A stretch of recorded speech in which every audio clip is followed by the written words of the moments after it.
తండ్రి కేసీఆర్ అన్న కేటీఆర్ ను అడ్డం పెట్టుకుని కోట్ల రూపాయలు సంపాదించిన కవిత బీఆర్ఎస్ నేతలపై ఆరోపణలు చేయడం ఏంటని కుకట్పల్లి ఎమ్మెల్యే మాధవరం కృష్ణారావు ఆగ్రహం వ్యక్తం చేశారు. ఇక బీఆర్ఎస్ నేతలను టార్గెట్ చేసి కవిత ఎవరిని కాపాడారన్న కృష్ణారావు ప్రశ్నించారు. అసలు కవిత జైలుకు ఎందుకు వెళ్లిందో చెప్పాలన్నారు. తనను వ్యక్తిగతంగా టార్గెట్ చేస్తే కవిత చిట్టా మొత్తం బయట పెడతానంటూ కృష్ణారావు హెచ్చరించారు. రెండు కలిసి ఓవర్గా ల్యాండ్ పెట్టి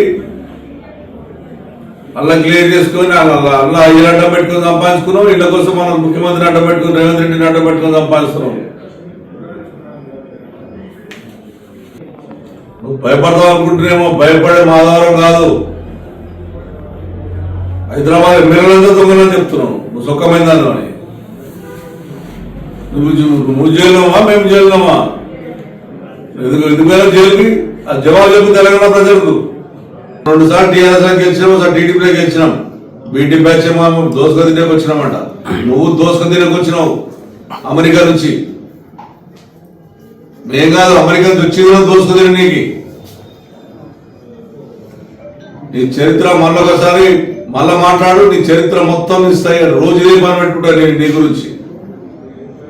ఏది జరుగుతుంది. మళ్ళొక్కసారి మా వాళ్ళ గురించి కానీ, మా పార్టీ గురించి కానీ, మా నాయకుల గురించి మాట్లాడినా వాళ్ళు ఏం చేస్తారో వాళ్ళు చూస్తారు. నేనేం చేస్తాను నా